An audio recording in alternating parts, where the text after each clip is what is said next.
Welcome to Talmudic Treasures. Today we're learning Nedarim, page 34, which discusses a situation.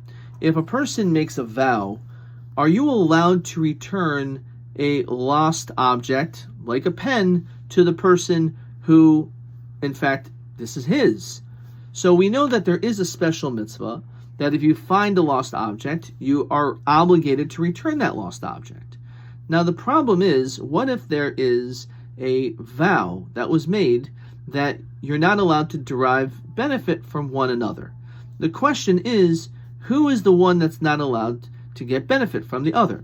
So in the situation where the person who found this object, and I'm going to give this object to you, and I'm not allowed to derive any benefit from you, so in that situation, I'm not doing anything in which I'm getting anything back. You're not going to pay me back for my time. I'm not getting any reward money for returning this lost object. All I'm doing is giving back something which belongs to you. I'm not deriving, apparently, any benefit. However, there is a possibility that I am getting benefit. Well, how's that possible? I'm giving you your object back, and again, you're not paying me, so how do we see that I, the one who's returning this object, potentially am gaining anything? So there's an interesting concept which is called Prutta de Rav Yosef.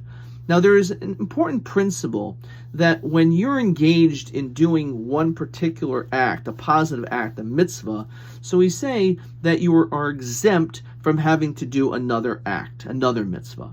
And since I would be involved in returning this pen, the time in which I'm involved in this process of me picking it up, driving it to your house, or walking down the street, what happens while I'm on this mission?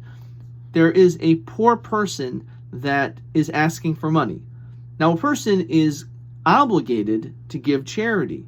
If someone comes to you and asks for money, assuming that this person in fact does need the money, so you have an obligation, it's a mitzvah, to give charity, to give tzedakah as much as you're able to. So the question is, do I have to give this person charity in this case?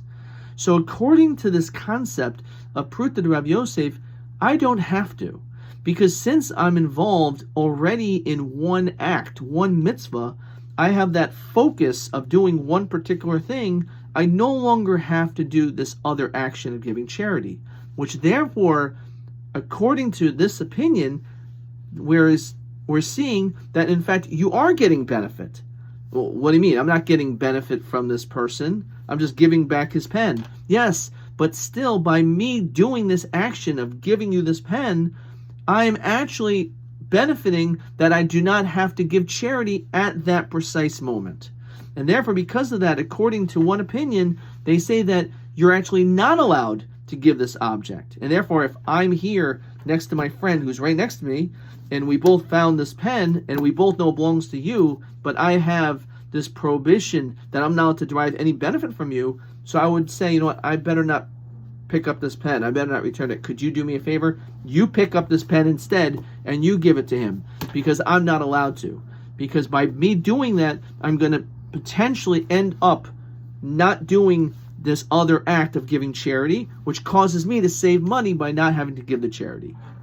We see from here this basic concept, which is found in many other places, that when you are focused and engaged in one particular act, you do not have to do another mitzvah, another act, which of course is quite complex, but the idea still is very important for us to understand.